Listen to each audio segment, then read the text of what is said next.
from different scripts. So much to talk about, so little time. Allow me to introduce the panelists who have already joined me in studio, even as we wait for one other panelist. I'm joined by Kiruga Thuku, who's the MCA of Chingawadi in Nyeri County. He's equally the UDA MCA's caucus chairperson, and he's equally a member of the UDA NEC, that is the National Executive Committee. Bwana Kiruga, karibu sana.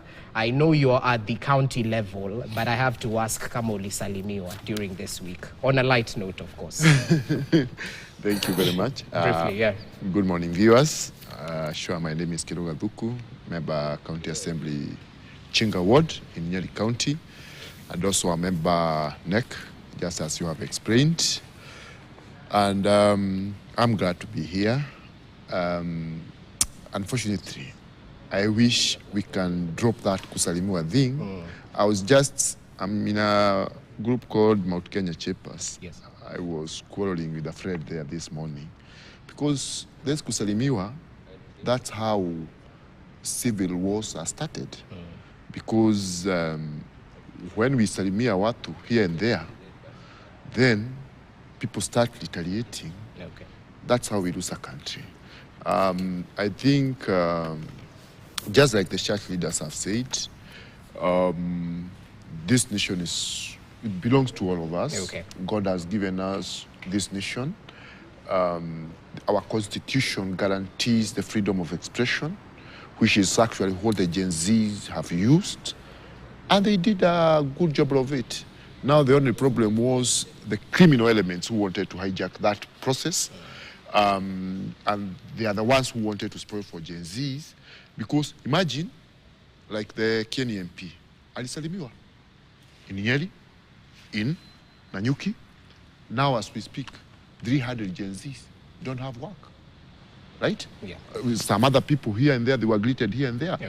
The ultimate losers Okay. are the Gen Zs, because those who are working there have been laid off. Now jobless. So, your salamu ikomeshwe, tafadhali. Okay. Asante. And we won't ask too much about the counter suit you're wearing, but looking sharp, definitely. Allow me to introduce our other panelists. We're usually joined by Eliud Ngugi, who's a new face to the round table. Karibu sana. He's an advocate of the High Court, and we'll definitely need to hear your legalese expert in terms of what we saw play out in the course of the week, from KDF deployment to the voice of the Gen Z, because you seem fairly young compared to other panelists. Karibu sana, it's a pleasure to have you with us. Thank you for having me, and I look forward to having this conversation and to appreciating whatever is happening in the country. And as Mheshimiwa has said, I can't wait to actually tell him the truth on the ground. He seems not to be on the ground. Interesting. And to feel the pressure and the power of Article 1, Sub-Article 3 of our Constitution, the supremacy of the people. And their right to greet their leaders. Yes. Okay, so perhaps it's telling you seated next to each other. We'll get to see that a little bit later on. We're equally joined by Emuru Moses Willington. He's a data scientist and a political analyst. So karibu sana to the panel. It's a pleasure to have you with us. Pleasure too, and I really appreciate this moment. And it's a time of reckoning in our country that I will want to applaud the young generation in this country for coming out strongly and forcefully to be counted. Nevertheless, it is something that was seen coming. The signals were there before, and even before the last financial bill, there were very clear signals that this was coming.